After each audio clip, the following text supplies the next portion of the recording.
여러분 안녕하십니까? 대한민국이 주목한 이슈의 숨겨진 1인치를 찾아내는 시사토크 1인치 박혜진입니다. 자, 오늘도 서정욱 변호사, 양절 변호사 두 분과 함께하겠습니다. 어서 오십시오. 네, 안녕하세요. 네, 안녕하세요. 자, 지난 4월 10일 국회의원 선거 개표 방송 보면서 아마 많은 분들이 뜬 눈으로 밤을 지샜을 것 같습니다. 이번 그 선거는 뭐 중간 정권 심판 성격이 굉장히 강했던 만큼 결과가 주목이 됐었죠. 자, 오늘 시사토크 1인치에서는 22대 국회의원 선거 결과와 또 향후 전망에 대해서 분석해 보도록 하겠습니다. 자, 먼저 선거 결과를 다시 한번 좀 정리를 해보면 민주당은 비례정당 포함해서 175석, 국민의힘은 비례정당 포함 108석, 조국혁신당 12석, 개혁신당이 3석, 진보당 1석, 새로운미래가 1석을 차지했습니다. 자, 두 분 선거 결과 뭐 좀 지나긴 했습니다만 총평 먼저 좀 듣고 시작해 볼까요? 뭐 정권 심판이 주요하게 작동한다는 얘기는 매번 중간선거 때마다 얘기를 하지만 실제 결과로까지 이어진 경우가 그렇게 많지는 않죠. 하지만 이번에 명백하게 그렇게 보였고요. 윤석열 대통령의 이른바 일방통행식 정책이었다. 야당과 협치는 보이질 않고 있고 본인이 믿고 싶고 본인이 어떻게 보면 정당하다고 생각하는 정책들만 밀어붙였고 그 정책들이 결국 다 실패로 이어갔다. 이런 부분들 아마 국민들이 판단한 게 아닌가 싶습니다. 네. 뭐 저는 큰 방향이 잘못됐다기보다는 예를 들어 큰 방향은 외교 안보에 한미일 동맹을 복원했다. 또는 이 경제에서도 건전 재정, 그다음에 원전 생태계를 복원한다. 그다음에 교육개혁, 연금개혁, 의료개혁도 저는 잘못이라 안 봅니다. 큰 방향에서 맞다고 봐요. 다만 이제 그 개혁을 추진하는 과정에 좀 더 이제 낮은 자세로 소통하는 게 필요합니다. 예를 들어 의사들하고 대화도 마지막에 했지만 좀 늦은 감이 있고요. 수많은 이제 개혁 대상과 긴밀하게 소통 이런 데 경청하는 과정이 좀 부족했지 않나. 그래서 이제 국민이 개혁을 체감하기에는 좀 미흡했다. 이런 게 그 패배의 원인이 아닌가 근본적으로 봅니다.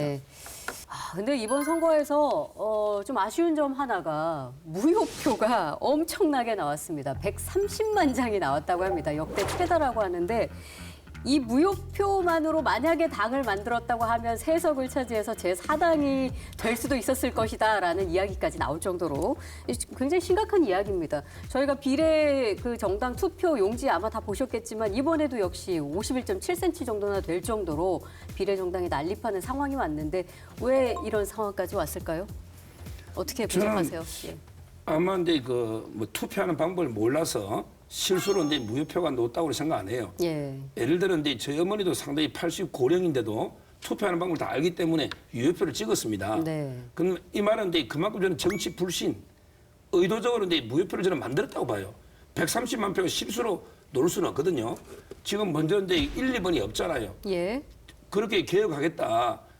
뭐 연동형 하면서 이제 그 하겠다 했는데 거대 정당들이 전부 위성 정당을 만들어서 제일 위에가 3번, 4번 이렇게 오잖아요.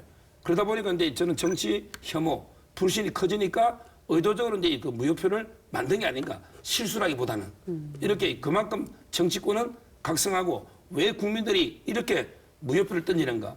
이런 건 그만큼 이게 적극적으로 무효표를 통해서 정치 비판 의식을 나타내는 이런 의사표시로 봅니다.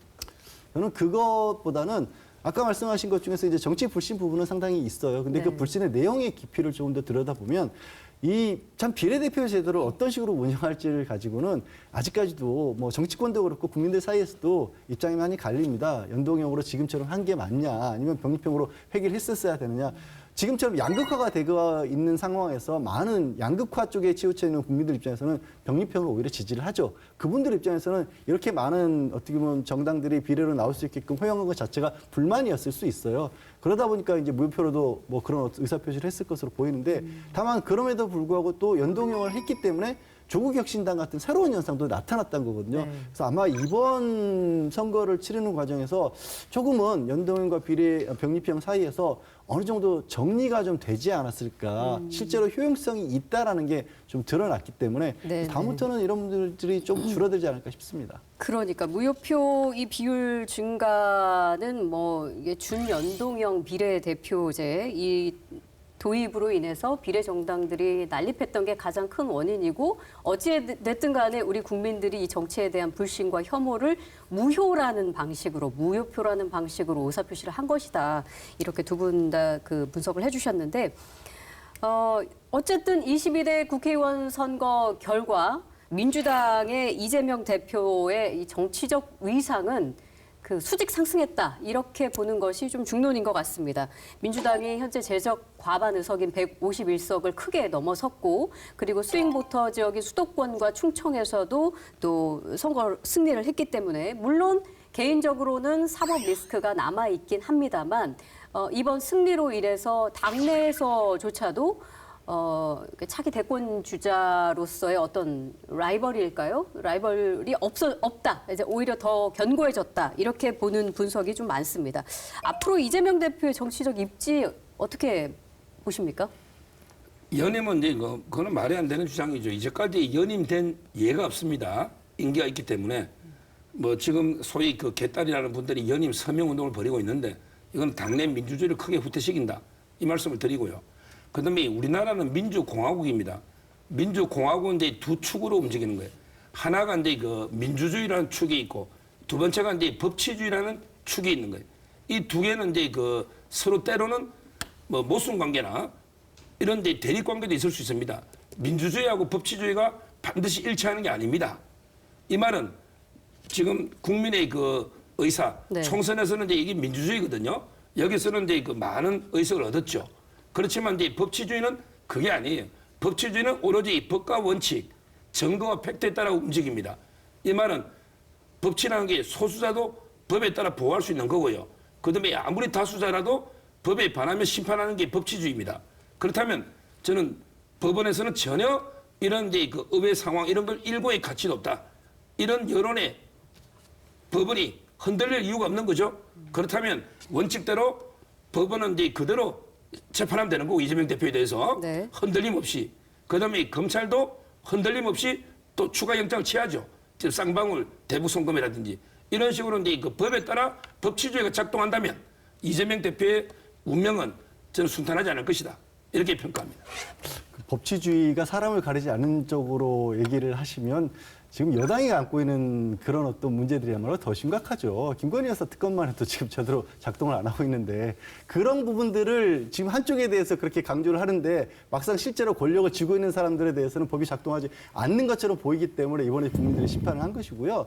이재명 대표의 입지는 뭐 당 대표를 연임하느냐 마느냐 이런 형식적인 문제가 아니라 이번에 뭐 많은 언론들이 심지어 그리고 민주당 지지하는 일부 분들도 공천 과정에서 이 공천이 잘못됐다는 식의 얘기들을 많이 했었어요. 근데 그 공천 과정에서 가장 큰 차이가 났던 거는 기존에 어떤 여의도에 갇혀 있는 여의도 정치권 내부의 방식에 따른 그런 공천, 그러니까 뭐 조직을 관리하고 운영했었고 조직 내에서 여의도 내에서 얼마만큼 어떤 성장을 해왔었고 기여를 했었고 이런 부분들을 중요시했던 게 아니라 진짜 국민들이 바라는 사람들, 국민들의 목소리를 대변해 줄 수 있는 사람들이 어떤 사람들일까에 집중을 했던 것이고 그리고 그 공천이 성공을 했다는 게 총선 결과가 입증이 된 거거든요. 네. 그렇기 때문에 지금의 상황에서 뭐 이재명 대표가 당 대표로서 연임을 하느냐 마느냐 이런 어떤 형식적인 문제가 중요하지 않고 국민들이 바라는 정치가 어떤 것인지가 드러났다라는 부분에 오히려 좀 중심을 둬야 될 것 같습니다. 네. 22대 국회가 뭐 특검 정국이 될 것이다라는 이야기들이 많이 나오는데 그런 상황에서 또 법사위원장을 빼놓을 수가 없습니다. 그래서 이제 민주당 내에서는 지금 국회의장과 또 법사위원장 모두 다 가져와야 된다. 이번에는 포기할 수 없다. 이런 입장이긴 한데 어떻게 보십니까? 뭐 제가 이제 국민의힘이 175석, 민주당이 108석이라면요 하나씩 나누라고 저 방송했을 겁니다. 네. 이건 제 소신입니다. 왜 그러냐면 이제 일단 우리 법사위 제도가 문제는 있어요. 원래 상원이 아닙니다. 우리나라는 양원제가 아니에요. 그런데 실제는 법사위가 자꾸 수정 정도 해야 되는데 예. 실제는 이제 상원처럼 법안을 딜레이 시킨다거나 이런 이제 잘못된 그렇습니다. 과대 기능을 해온 거죠. 이 부분은 이제 반드시 저는 개혁해야 된다고 보고 지금 제도에서도 국회든 어디든 이게 그 견제와 균형이 제일 중요한 거예요. 어느 한 당이 완전히 그 권력을 독식하면요. 절대 권력은 절대 부패합니다. 그렇다면 관행에 따라서 의장이 민주당이 가져가면 법사위원장은 국민의힘이 하고 반대로 반대는 뭐 될 수가 어렵겠죠. 국민의힘이 의장하기는 힘들 테니까 법사위원장은 국민의힘이 해야 되는 거예요. 뭐 그런 교과서적인 상황이 아니기 때문에 네네. 그런 교과서적인 상황이라면 저도 서 변호사님 말씀에 얼마든지 찬성을 할 텐데 지금 전국이 그렇게 운영이 안 되어 왔죠. 대통령이 거부권을 9차례 연이어 행사하고 있는 그런 사상 초유의 일들이 벌어졌지 않습니까? 그냥 아예 올라오면 그냥 거부할 것이 아예 그냥 예정되어 있는 상황이었고 그리고 패스트트랙이라고 하지만 1년 가까이 지나야 법사위를 통과하는 과정에서 시간이 흘렀거든요. 그러면 지금 사실 국민들은 야 이런 정도로 만들어서 패스트트랙도 올릴 수 있고 법을 빨리 통과시킬 수 있도록 상황을 만들어준 거예요. 그런데 거기에 거부권을 행사할 것이 명백해 보이고 법사위에서 법사위원장 역할을 하면서 그걸 중간에 가로막을 것이 명백해 보인다면 그건 국민의 뜻을 거스르는 겁니다. 네.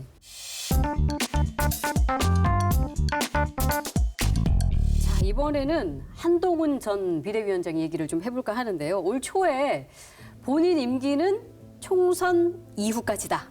이렇게 얘기를 한 바가 있습니다. 그리고 총선 이후에 사퇴를 했죠. 그리고 나서 어떻게 해야 국민의 사랑을 되찾을 수 있을지를 고민하겠다. 이런 발언을 하기도 했습니다. 이 이야기는 앞으로도 정치 행보를 계속 이어가겠다라는 메시지로 들리기도 했죠. 그리고 4월 13일 새벽에는 국민의힘 당직자 그리고 보좌진들에게 무엇을 고쳐야 할지 알아내서 고치자 이런 메시지를 보내기도 했다고 합니다. 자, 한동훈 위원장의 향후 계획은 어떻게 전망하세요? 아마 이제 그 컴백을 하는데 이번에 전당대회는 아니고요. 이번 전당대회는 이제 본인이 책임지고 물러났잖아요. 따라서 이제 저는 보궐선거가 많이 있을 것 같아요. 매년 이제 그 보궐선거 한 대여섯 석 있었거든요. 네. 근데 이번에는 지금 시작도 하기 전에 피고인이 20명입니다. 그다음에 그 피의자 수사받고 있는 사람도 많아요. 대규모 보궐선거가 있다. 이런 경우에 수도권에 나가서 배지를 다는 거죠.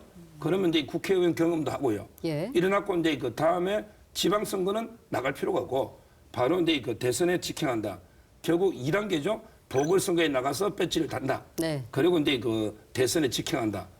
이렇게 하는 게 가장 합리적인 향후 계획이고 저는 이번에 패배가요. 오히려 이제 상당히 보약이 될 수도 있는 거예요. 정치라는 게 성패는 병가지 상사입니다. 이재명 대표도 옛날에 성남시장도 2번 떨어졌고요. 그다음에 대선도 0.73%로 패배했는데도 다시 또 정치하고 있잖아요. 정치하다 보면 이게 한두 번 패배가 많이 있어요. 윤석열 대통령도 대선 이기고 지선 이기고 이번에 참패를 한번 당했고 한동훈 위원장은 입문 후에 처음 패배거든요. 이런 게 오히려 한동훈 위원장을 단련시키고 더 성장시킵니다. 네. 이번에 왜 국민의 사랑을 얻는데 좀 부족했을까? 스스로 이제 좀 성찰하고 자기 반성도 하면서 그러면 이제 더 성숙해질 수가 있죠. 앞으로 더 큰 저는 훌륭한 대선 주자 국가 지도자로 더 나올 수 있다. 이렇게 평가합니다. 그러니까 이번 국민의힘 차기 전당대회 당 대표로는 나오지 않을 것이고 보궐선거를 거쳐서 대권 도전을 할 것이다. 그렇게 보시는 바이고요. 참 한동훈 전 위원장 생각하면 좀 당황스러운 측면이 있어요. 이분이 어떤 정치적 역량이나 비전이나 경험이나 이런 것이 있길래 윤석열 대통령 당선되자마자 후계자로 거론이 됐다는 상황이 사실 저는 이게 무슨 근거를 가진 거죠? 아무것도 없잖아요, 사실은. 검사 생활을 하시다가 법무부 장관이 됐는데 갑자기 정치인으로 변신을 했는데 후계자부터 거론이 되는 그리고 첫 번째 정치인문이 여당 대표였어요, 사실상. 네. 이거 굉장히 생각해 보면 이게 맞나 싶은 그런 상황이었는데 이번 선거를 치르는 동안 정치인으로서의 역량은 검증이 됐다라고 사실 봐야죠. 이게 단순하게 선거에 이겼다 졌다의 문제가 아니라 선거 과정에서 한동훈 당시 위원장이 보여준 내용이 뭐가 있었죠? 정책이 뭐가 있었죠? 그러니까 야당의 대표라든가 아니면 야당 후보들을 비판하는 거 말고 다른 걸 보여준 게 없어요. 그래서 사실 저는 어느 정도의 검증이 뭐 한동훈 개인으로 봤을 때는 안타깝겠지만 이루어졌다라고 보고 그래서 지금 서 변호사님이 말씀하신 그런 어떤 대권이라는 걸 얘기할 수 있을까? 저는 굉장히 큰 의구심이 듭니다. 다만 문제가 뭐냐면 이게 지금 선거를 치르는 과정에서 한동훈이라는 인물 개인에 대한 특히 국민의힘 지지자들 사이에서는 굉장히 큰 기대감이 만들어져 버렸어요. 이거는 실체가 있는 게 아니라도 뭔가 기대해서가 아니라 그냥 허공에 대한 기대감이지만 기대감은 주어졌거든요. 정치라는 게 참 요상해서 그렇게 돼버리면 개인으로서는 포기를 못합니다. 나를 바라보는 사람들이 그렇게 많이 있으면 그걸 어떻게 포기를 하겠습니까? 어떻게 버리겠습니까? 그래서 사실상 한동훈 위원장이 정치적 역량이라고 하는 부분은 검증돼서 죄송스럽지만 크게 기댈 게 없어 보이는데 그렇지만 그를 기대는 사람들은 또 많이 생겨버렸기 때문에 상당히 혼란스러운 전국의 주인공이 되지 않을까 싶어요. 그러니까 정치라는 게 요상하다. 이게 진짜 맞는 표현인 것 같은데 어떻게 상황이 전개될지. 근데 이제 제가 한 가지 궁금한 점은 한윤 갈등이 상당히 이슈가 많이 됐었는데 이런 부분이 해결되지 않는 이상은 또 당대표로 오기도 좀 어렵지 않은가 이런 생각도 들거든요. 물론 서 변호사님은 이번에는 나오지 않는 것이 많다고 얘기하셨지만 이번에 당대표는 이제 김경률 비대위원도 0%에 수립한다 했잖아요. 예. 본인이 책임지고 사퇴했는데 또 당대표 나온다 이게 말이 안 되고요. 예. 그다음에 그 한중 갈등은요. 좀 상당히 그 과대 부각된 측면이 있는 거죠. 항상 이제 우리가 전쟁할 때 보면요. 적들은 분열시키고 우리 편은 이게 뭉치되거든요. 저도 어디 가면 이제 그 계속 이재명 조국 갈등설부터 오히려 진보 진영의 갈등설을 많이 이야기합니다. 네. 실제 전략적으로 실제 한동훈 위원장하고 윤석열 대통령 관계를 누가 잘 알겠습니까? 예. 그 정도 아니에요. 20년 동안 이제 검찰에서 같이 있으면서 이제 눈에 넣어도 안 아플 사이고, 그리고 어느 조직이라든지 일부 갈등이 있을 수 있죠, 공처에나. 근데 그 갈등을 또 해소하는 거, 이게 또 정치인들 아닙니까? 솔직히 갈등 없이 정치가 어디 있습니까? 좀 과대 측면이 있고요. 예. 제가 보기에 얼마든지 운명 공동체, 원팀으로 갈 수 있는 사이다. 이렇게 보면 돼요. 자, 그러면 한동훈 전 비대위원장이 아니면 이제 국민의힘 수장 자리로 누가 올 것인가? 일단 국민의힘에서는 실무형 비대위를 꾸려서 이르면 6월 달에 전당대회를 좀 치러보겠다. 이렇게 밝혔거든요. 어떻게 보십니까? 이번에 당대표는 진짜 희생하는 자리죠. 공천권도 행사 못합니다. 왜 그러냐면 이제 그 대권 주자들은요. 1년 6개월 전에 그 당대표를 내려놔야 됩니다. 1년 6개월 전에. 근데 지방선거가 대선 1년 전에 있잖아요. 네. 따라서 이제 그 지방선거의 공천권 행사도 없고 아무런 권한이 없죠. 대표활동 안에. 근데 문제는 야당의 파상 공세도 막아놔야 되고, 예. 그다음에 대통령실과 갈등도 조절해야 되고, 예. 이게 완전히 진짜 독이든 성배가 아니고 독이든 독배입니다. 그냥 독밖에 없는 거죠. 예. 그러다 보니까 이제 안철수에는 생각이 없다고 했고요. 예. 누가 당을 왜 희생하느냐 이 문제예요. 네. 저는 결국 수도권으로 간다면 원내대표하고 이제 그 지역 안배를 해봐야 되지만 수도권에 간다면 이제 그 나경원 의원이 1순위고 예. 약간 이제 비윤 쪽이죠. 그 반윤은 아닙니다. 비윤 쪽이고. 예. 그다음에 인천에 윤상현 의원이 있고요. 그다음에 그 영남권 김기현 대표 영남권 당 대표 간다면 이번에 김두관 의원을 대권 매치에서 이긴 김태호. 예. 이분이 아마 그래도 낙동강을 지키는 공이 있고요. 그다음에 그 당의 요청에 따라 다른 지역으로 옮긴 선당우사 의원 중에 유일하게 당선된 이분이 김태호 지사입니다. 따라서 영남권으로 간다면 김태호, 예. 수도권의 나경원 두 분이 가장 유력하고 그 외에 이제 그 권영세 의원이나 윤상현 이런 분들도 이제 그 뭐 당을 왜 희생하라면 본인이 독배를 마셔야죠. 예. 이게 참 국민의힘이 수습하는 과정이 쉬워 보이진 않아요. 이게 뭐라고 말씀을 드려야 될까? 한동훈 전 위원장의 약간은 저는 업보가 있다고 보는데, 지난번에 이제 공천하는 과정에서 한동훈 전 위원장은 그 공천이 잘 됐기 때문이라고 했지만 국민의힘에서 공천 과정에서는 잡음이 별로 안 나왔죠.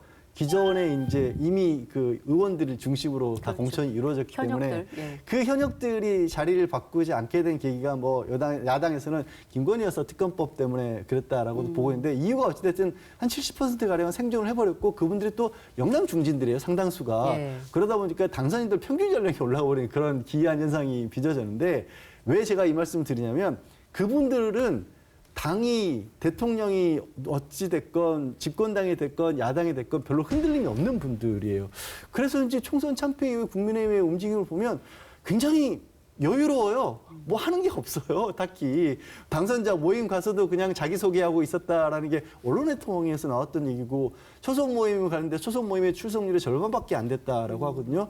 참패를 했으면 긴급하게 수습을 해야 되는 상황인데 그런 일이 안 벌어지고 있어요. 그러다 보니까 그런 당에서 누가 나서서 뭐 이렇게 추스려서 나가고자 할까. 뭐 다른 이유에서 독배라고 저는 지금 평가를 하고 싶은데 아마도 그럴 때 이제 보수 쪽에서 잘하는 게 있죠. 간판으로 세울 만한 외부 인사를 끌어다가 앉히는 거. 외부 인사? 예. 뭐 누군지는 모르겠어요. 그래도 좀 떠오르는 인물이 있으셔서? 뭐 김종인을 또 부르진 않겠죠. 예. 그러다 보니까 생각나는 분이 없네요. 예. 자, 여당의 참패 이후에 이제 여권 잠룡으로 불리는 인사들도 이제 제각각 행보를 좀 보이고 있는데 대표적으로 오세훈 서울시장 그리고 또 홍준표 대구시장을 꼽을 수 있겠습니다. 오세훈 시장은 선거 이후에 국민의 신뢰와 사랑을 견인하지 못한 책임을 통감한다. 그래서 자신의 어떤 책임론에 대해서 좀 거론을 한 바가 있고 반면에 굉장히 온도차가 있죠. 홍준표 대구시장은 한동훈 전 위원장을 강도 높게 연일 비판을 하고 있습니다. 뭐 셀카를 찍으며 대권놀이를 했다.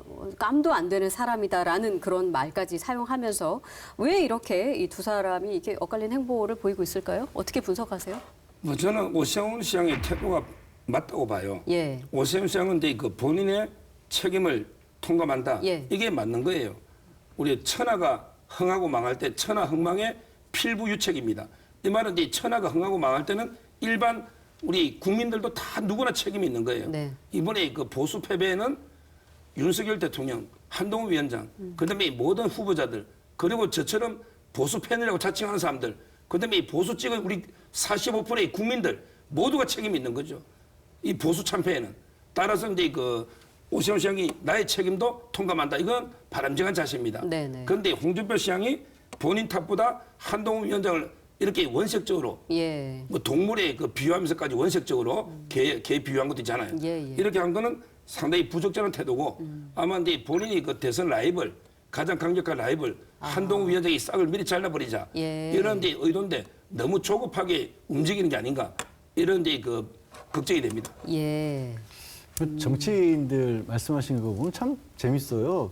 오세훈 시장님은 본인이 이렇게 좀 잘 이끌지 못한 책임을 통감한다라고 해서 이제 뭐 서 변호사님은 칭찬하셨지만 서울시장이 그럼 선거를 이끌면 선거법 위반인데 본인이 어떻게 무슨 책임이 있다는 거지? 그냥 뭐 유감스러운 정도 아니면 개인적으로 조용히 계시는 건 모르는데 입장을 내놓으시니까 나 봐달라고 하는구나라고 저는 뭐 받아들여지고요.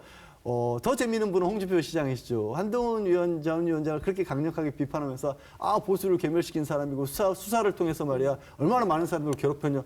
한동훈 지금 전 위원장이랑 같이 윤석열 대통령이 팀장이었어요. 한동훈 위원장을 그런 이유로 비판을 하면 윤석열 대통령에 대해서 비판을 같이 해야 되는데 윤 대통령에 대한 비판은 없죠. 안 해요. 예. 안 하죠. 안 할 뿐더러 며칠 전에 지난 16일이었나요?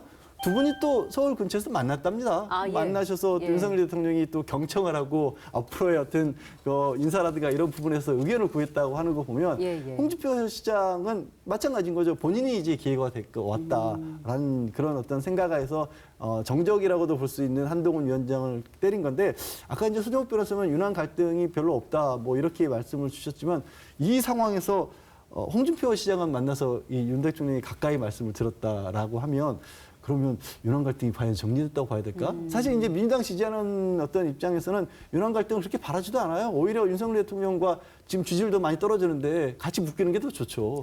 그냥 움직임이 그렇게 보이니까 그런 거죠. 예. 뭐 오세훈 시장의 경우는 뭐 여전히 아직 3년의 시간이 남아 있고 좀 긴 호흡 전략을 가져가면서 자신의 몸집을 키우는 뭐 그런 차원에서 책임을 통감한다. 뭐 이렇게 얘기했을 것이다라는 분석도 있는 반면에 뭐 대체적으로는 홍준표 시장이 이렇게 강하게 원색적으로 한동훈 전 위원장을 비난하는 것은 말씀하신 대로 좀 존재감을 좀 더 돋보이면서 차기 대권 주자로 이름이 거명되고 있는 한동훈을 견제하기 위한 것이다. 이런 분석이 좀 지배적인 것 같긴 합니다. 자, 이번 선거로 정말 최대 수혜자라고 할까요? 가장 눈에 띄는 건 조국 혁신당입니다. 얘기해 보겠습니다. 비례 후보만으로 12석을 차지했거든요. 이거 어떻게 보세요? 어떻게 가능한 일입니까? 일단 선명성이라고 봐야겠죠. 선명성이라고 하는 부분이 이제 조국 지금 대표가 뭐 정치권에 뛰어들면서 한 얘기가 민주당에 해가 되지 않도록 지역구에는 후보를 내지 않으면서 비례를 끌고 가겠다. 대신에 민주당은 거대 야당이고 뭐 중도층까지 포함해야 되는 부분이고 쉽게 몸을 움직일 수 없는 부분이기 때문에 우리가 그 부분을 이끌고 가겠다라는 얘기를 했고요. 그러다 보니까 사실 이제 뭐 진보 진영에서 뭐 민주당을 지지하는 분들도 야 민주당 180 가까운 의원들인데 뭐 하고 있냐, 뭐 하고 있는지 보이질 않는다라는 목소리도 꽤 있었거든요. 네네. 그거에 대한 답답함을 이렇게 좀 느꼈는데 조국 대표가 그 부분을 정확하게 짚어준 거죠. 그래서 그 현재로서 그래서 민주당 실제로 지지하는 분들도 글자 그대로 지역구는 민주당을 투표를 하면서도 비례에서는 조국혁신당을 지지를 했기 때문에 지민비조라고 그 결과가 소위, 예. 나온 거죠. 이건 뭐 단순하게 이 안타까움에서 조국 대표를 동정한다든가 이렇게 보이진 않습니다. 예. 현재 그 조국 당에 대해서 저는 그 강남 좌파 실제 보면요. 강남 서초 송파 또는 이제 그 양천구 목동 이런 이제 부자 동네에서 민주당보다 조국 당의 지지율이 대부분 높아요. 이거는 이제 이번에 실정된 겁니다. 좀 가난한 서민 동네에서는 민주당의 비례가 표가 좀 많이 나오고 예. 상대적으로 이제 그 우리 10분이 분배할 때 그 상위 20%가 있는 이런 동이 있잖아요. 이런 데서는 이제 조국 혁신당이 거의 민주당을 이겼거든요. 그 어떤 의미가 있는 겁니까? 그래서는 예. 상당히 그 우리 사회의 그 강남 좌파랍니다. 강남 좌파. 조국도 이제 재산이 53억이죠. 가진 것도 있고 이게 이런 부유층이 좌파를 지지하는 이런 데 성향이 실정으로 보이는데 저는 개인적으로 상당히 좀 이게 현상을 비판적으로 저는 보고 있습니다. 조국 당에 대해서 지금 조국 대표가 이제 그 한 번 더는 사과를 안 했다 봐요. 윤석열 대통령 패배에 제대로 사과 안 했다. 국무회의 비공개에 왜 했냐 이렇게 비판하는데 제가 알기로 조국 대표가 교묘하게 장관 때부터 여러 번 사과하는 척했지만 진짜 진심으로 내가 이 모든 죄를 제가 국민께 너무 죄송하다 이렇게 참여하는 이런 진정한 사과는 제 기억이 없어요. 제 기억에.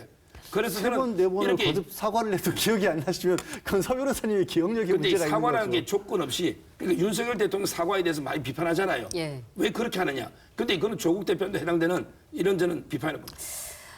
선거 결과를 보면 민주당이 175석을 얻었기 때문에 사실 단독으로 이 패스트 트랙을 진행할 수가 없습니다. 이게 180석 이상이어야 되기 때문에 또 범진보 진영을 다 합한다고 하더라도 192석이기 때문에 그 여권의 지지 없이는 개헌도 할 수가 없습니다. 이건 200석 이상이 되어야 하기 때문이죠. 그래서 이런 상황에서 12석을 차지하고 있는 조국 혁신당이 굉장히 중요해졌습니다. 자, 조국 혁신당이 민주당의 아군이 될 것인지 아니면 약간 견제 역할을 좀 유지할 것인지 좀 관심이 높은데 어떻게 분석하세요? 선거 기간 내에서도 양쪽의 갈등을 유발하는 어떤 시도들이 좀 보였었어요. 예. 그리고 지금도 이제 그런 부분을 가지고 여권뿐만 아니라 야권 내에서도 그런 우려를 하는 분들이 많이 있는데 그런 것들을 많이 겪어왔던 분이죠. 조국 대표도 그렇고 이재명 대표도 그렇고 외풍에 특히 이제 어떤 음모론이라든가 이런 데 많이들 시달려왔던 분들이기 때문에 그리고 그 내부에 당선된 들의 면모를 보더라도 어떤 정치적인 자신의 개인적인 어떤 욕심 때문에 그동안 정치권에서 오래 발담았던 그런 분들이 아닌 분들이 또 조국 혁신당에 많이 있지 않습니까? 그래서 그런 갈등은 이제 가장 큰 과제지만 잘 극복을 해 나가고 밝혔듯이 조국 혁신당이 밝혔듯이 선봉장 역할 내지는 이제 그쪽에 쓴 표현을 빌자면 쇄빙선 역할을 하고 민주당은 가끔 이제 못 이기는 척 딸려가지만 사실은 지원하는 그런 형국을 만들려고 하려고 노력하지 않을까 싶습니다. 거대 야당이기 때문에 네. 또 그런 스탠스를 또 무시할 수 없다. 예.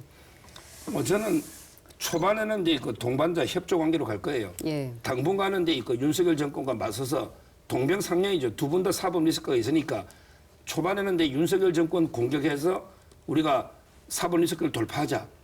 이 말은 이제 그 법률적인 방법으로는 사법 리스크를 돌파할 방법이 없다. 우리가 비법률적인 방법으로 사법 리스크를 돌파하자. 그래서 이제 그 윤석열 정권을 계속 흔들 겁니다. 처음에는 이제 특검법이라든지 또는 이제 국정조사 이런 걸 막 흔들 거예요. 제 1호 법안이 또 예. 그러니까 초창기는 이제 그렇게 협력 관계로 갈 거예요. 그렇지만 조금 지나 보십시오. 결국은 이제 대립 관계로 갈 수밖에 없다.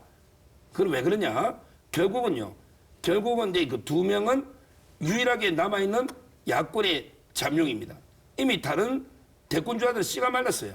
유일하게 남아 있는 두 분이에요. 물론 두 분 다 사법 리스크를 피한다는 전제하에 제가 보기 쉽진 않지만 예. 사법 리스크를 배제한다면 아마 국민의 가장 지지를 받는 두 명은 이재명과 조국이다. 그러면 이게 둘이가 라이벌 관계 안 될까요? 이렇게 보이고 무엇보다 이제 그 이재명 대표가 민주당을 완전히 장악한다. 거의 개딸 전체주의로 이러다면 이제 그 반대 세력이 놓으시겠죠. 저는 놓은다 봅니다. 반대 세력이. 예를 들어 이제 그 임종석을 필두로 하는 친문 세력도 있고요. 그다음에 그 옛날에 컷오프식이 사실상 컷오프죠. 박용진 의원 이런 데 비주류가 나옵니다. 이런 분들은 오히려 이제 이재명은 대안이 안 된다. 오히려 조국이 대안이다. 이쪽으로 이렇게 움직일 수가 있어요. 저는 상당히 나중에는 결국 대선 앞두고는 라이벌 관계로 갈 수밖에 없다. 이렇게 평가합니다. 예. 그 나중 구도는 어쩔지 몰라도 서 변호사님 말씀하시는 비정치적 사법 리스크 극복이라는 게 뭔지를 잘 모르겠어요. 이제 조국 대표 같은 경우는 정치권에 출마하면서 계속해서 국민들의 많은 호응을 얻었던 것 중에 하나가 대법원 선거 결과가 그대로 나오면 나는 감옥에 갈 거고 비례 순위에 따라서 바로 다음 순위가 이 당을 이어갈 것이다라는 선명성을 가지고 나왔던 건데 조국 대표가 어떻게 지금 국회에 들어가서 그거를 본인의 사법 리스크를 극복하는 수단을 정치적으로 끌어내죠? 무슨 말씀을 하시는 건지 잘 모르겠어요. 예. 자, 조국 혁신당 얘기 좀 더 이어가 볼 텐데 혁신당이 지금 12석이지 않습니까? 그래서 단독으로 이제 법안 발의는 가능합니다. 그런데 교섭단체 구성이 어렵죠. 20명이 되어야 하기 때문에. 그래서 이번에 조금 전에 서 변호사님 잠깐 말씀해 주셨지만 이제 민주당에서 친문 혹은 비주류 의원들이 조국 혁신당으로 가서 좀 세를 키울 것이다. 뭐 이런 이야기들도 나오고 있습니다. 물론 민주당에서 의원 꺼주기는 없다. 이렇게 공식적으로 입장을 내놓은 바가 있습니다. 이 문제는 어떻게 해야 될까요? 글쎄 그런 어떤 움직임들이 나오려면 예. 그러니까 실제로 친문이었다가 예를 들어서 저는 친문 비위 이말 자체도 별로 찬성하는 편은 아닙니다만 예를 들어서 그런 식의 어떤 공천에 대한 불만을 가지고 밖으로 뛰쳐나갔던 민주당계 의원들이 있으셨죠. 처참한 성적표입니다. 국민들이 뭘 바라는지를 밖에 나가서야 알았다라고 하는 분들이 계세요. 그리고 당선이 된 분조차도 나가보니까 내가 잘못했다라는 얘기를 하시거든요. 근데 만약에 여기서 또 그런 움직임을 보인다? 미래가 없습니다. 그리고 그런 움직임을 했을 경우에 그런 식으로 만약에 세를 불렀을 경우에는 조국 대표 본인도 그 방법을 통해서 세를 불리는 건 공멸의 길이라는 걸 아실 거예요. 네. 이건 뭐 저는 그냥 정치권에 이것도 뭐 갈라치기용 어떤 선전이 아닐까 싶어요. 그렇죠. 뭐 국회의원이 뭐 돈도 아니고 빌려주고 빌려받고 구워주고 이건 말도 안 되는 거고요. 예. 그다음에 또 특히 하나 강조할 게 자꾸 어느 당을 특정 당을 위해서 법을 바꾸면 안 됩니다. 항상 법치라는 거는 법이 먼저 존재하는 거예요. 그 법에 맞게 행동해야 됩니다. 따라서 이제 조국 당을 봐주기 위해서 뭐 교섭단체를 열석으로 낮춘다거나 네네. 이런 데 인위적인 특정 정치 세력을 위해서 법을 개정하는 예. 이런 일이 절대 있어서는 안 된다. 이 말씀도 드립니다. 예, 그런 이야기가 뭐 총선 기간에 나오긴 했습니다만 현재의 분위기는 그냥 유지하겠다라는 분위기로 가닥이 좀 잡히는 것 같긴 합니다.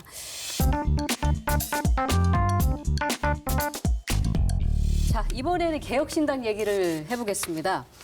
마이너스 3선 중진. 소위 마삼중이라고 불렸던 이준석 대표. 이게 뭐냐면, 그러니까 세 번 총선에서 계속 전부 낙선을 해서 이제 마삼중이라는 별명이 생긴 겁니다. 좀 씁쓸한 별명인 거죠. 그런데 이번에 이준석 대표가 드디어 국회에 입성을 한 겁니다. 경기 화성을에서 당선이 됐죠. 사실 이 지역은 국민의힘으로서는 굉장히 어려운 지역이었는데 본인의 어떤 인지도 혹은 개인기 뭐 이런 거로 인해서 이번에 당선이 됐고 또 비례대표 2석까지 또 얻어냈습니다. 자, 그래서 이준석 대표 뭐 대권 주자 가능성까지 벌써 이야기가 좀 솔솔 나오고 있는데 22대 국회에서 이준석 대표 어느 정도 활약할 수 있을 거라고 보세요? 사실상은 이제 무소속이죠. 뭐 무소속은 이제 국회에서 활약할 수가 없어요. 그냥 표 행사할 때 한두 표죠. 예. 3표. 그리고 이제 원래 세석하려고 이렇게 당을 뛰쳐나간 거 아니잖아요. 이게 잘한 겁니까? 사실은 돌풍을 일으키려고 했죠. 조국 당은 이제 제3지대. 비례만 12석인데 세석이 잘한 겁니까? 오히려 이제 저는 부끄러워야 되는데 마치 본인이 잘해가 이긴 것처럼 승리한 것처럼 그거는 이제 본인만 그것도 민주당이 공영훈 후보의 자멸로 반사이익으로 본인 하나 배지 달고 모든 당의 지역구에 출마한 당의 동지들이 전멸했습니다. 전멸. 그렇다면 이제 그걸 부끄러워하고 앞에 이제 내가 잘해서 내가 이겼다. 이게 뭡니까? 이런 태도로는요. 대선이 아니라 이게 어디 서울시장이든 어느 자리도 이게 어렵다. 예. 정치적으로 크긴 어렵다. 이래 봅니다. 예. 뭐 정치적 성장 가능성은 다른 문제고 그건 앞으로 좀 봐야 될 것 같고요. 근데 이제 어찌됐든 뭐 사실 지금 이준석 대표의 당선과 관련해서는 그 개혁신당에서 보고 있는 당선의 이유는 다른 데 있습니다. 서 변호사님 민주당이 잘못했다고 단정적으로 말씀을 하시는데 전혀 다르게 얘기를 하고 있고요. 굉장히 새로운 현상이지만 미디어라든가 새로운 온라인 매체들을 굉장히 적극적으로 활용하는 능력만큼 저는 이게 뭐 좋게는 생각 안 합니다. 개인적으로는. 하지만 그런 부분이 탁월한 건 맞아요. 결국 윤석열 대통령이 얼마나 잘하느냐에 따라서 이준석 대표, 윤석열 대통령이 뭔가 계속 잘못된 모습을 보이면 미디어에서는 자꾸 찾아가겠죠. 그리고 또 워낙 말 잘하잖아요, 이준석 대표. 워낙에 이제 반윤 전선을 예, 지금 반윤 유지하고 있기 전선이니까. 때문에. 그러니까 윤석열 대통령이 잘하고 지지율이 올라오고 그러면 이준석 대표를 가서 물어봐고 말을 걸어도 시청률에 관심이 없을 거고 사람들이 안 듣겠지만 윤석열 대통령이 못하면 가서 물어볼 사람이 가장 아픈 얘기 해줄 사람이 윤석 대표잖아요. 네. 예, 그럴 겁니다, 아마. 그러면 국민의힘과 개혁신당의 연대 가능성 그냥 제로라고 보세요? 예. 뭐 이번에 한번 뜨거운 맛 봤잖아요. 이낙연 전 대표랑 손잡았다가 어떤 결과가 나오는지. 예. 가능성은 아주 낮다. 이렇게 네. 두 분 모두 예, 관측을 해주셨습니다. 자, 이제는 대통령실 얘기도 좀 해보겠습니다. 윤석열 대통령은 이제 이번 선거로 인해서 앞으로 3년 임기 남았는데 그 기간 동안 여소야대 형국으로 이제 이 전국을 운영을 해야 됩니다. 굉장히 좀 어려운 상황에 처해 있는 것은 분명합니다. 자, 이런 와중에 선거 엿새 만이죠. 4월 16일에 국무회의에서 입장을 발표했는데 이것을 두고 형식과 내용 면에서 굉장히 아쉽다. 이런 반응이 꽤 많습니다. 어떻게 보십니까?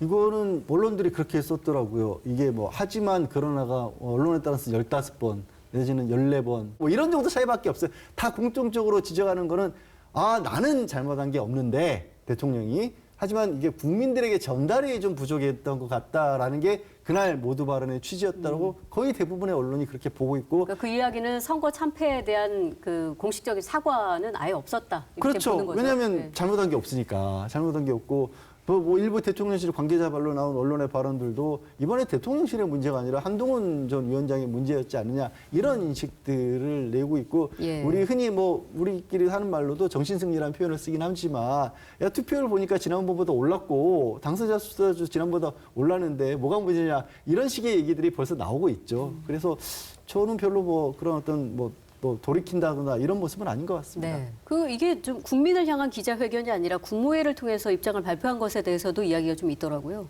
아마 이제 5월 9일 날 그 2주년이잖아요, 취임. 그때 아마 이제 또 기자회견이 있을 수 있는 거고 지금은 이제 국무회의가 있으니까 먼저 예. 말씀드린 거고 앞으로 이제 그 추가로 기자회견이나 소통의 기회는 있을 거다. 예. 이렇게 보이고요. 예. 그다음에 그 제가 보기에 뭐 윤 대통령이 130석하고 108석하고 뭐 150석 다릅니까? 어차피 이게 국회는 협치해야 돼요. 어차피 이게 패스트트랙도 180인데 예. 그 패스트트랙이 아니고 슬로우 트랙입니다. 그걸로 이게 법 통과시키려면 임기 끝납니다. 따라서 근본적으로 이제 그 달라진 건 없다. 2년 동안에도 103석 100몇 명 가지고 2년 했잖아요. 앞으로 이게 3년도 뭐 큰 차이가 없고 저는 오히려 이런 위기일수록 개혁을 할 수 있는 거죠.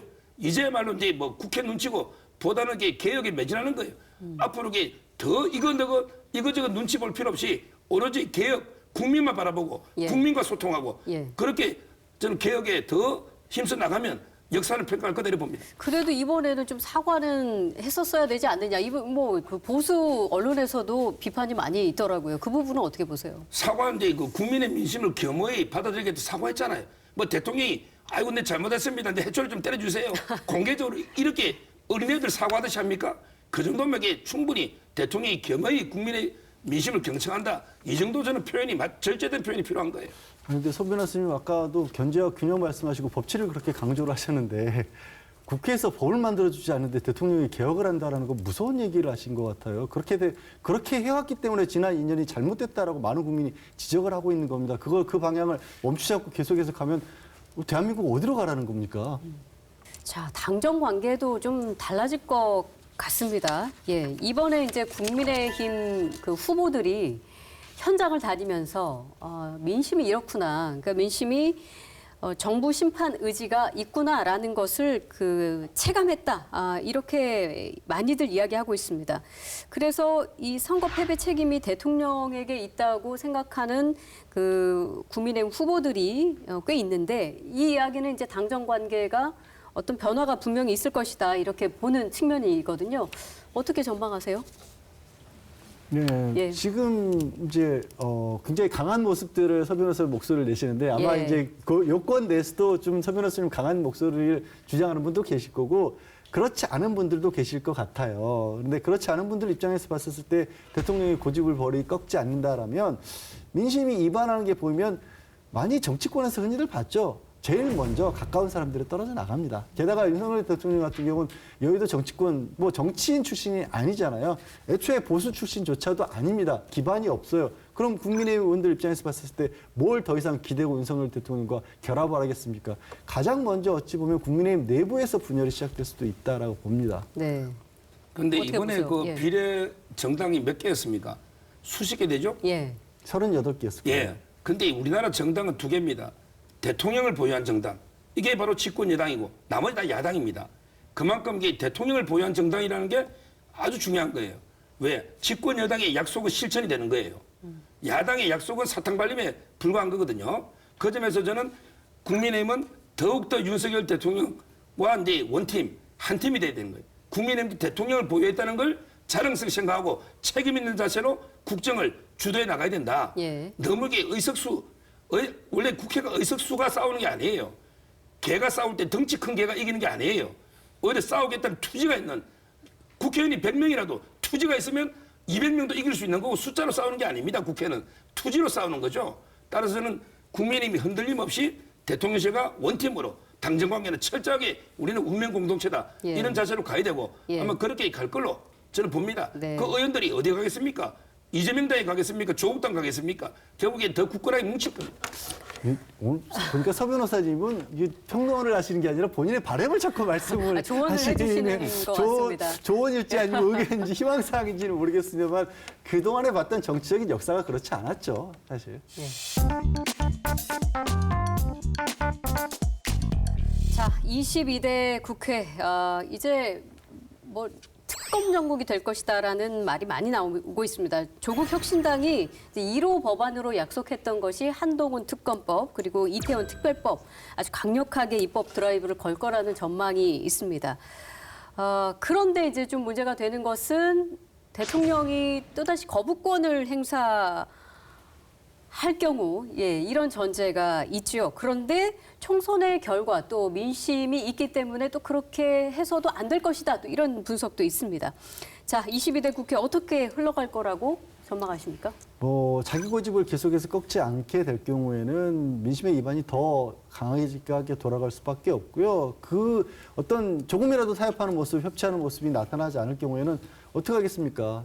지지가 더 떨어질 수밖에 없을 거고. 그러면 제가 좀 전에 말씀드린 것처럼 국민의힘 내지는 범보수 계열 내에서도 거기에 대한 지지를 철회할 수밖에 없어요. 그러면 이 특검법 같은 것들은 사실 정치적 논점이 포함되어 있지 않은 것들도 많거든요.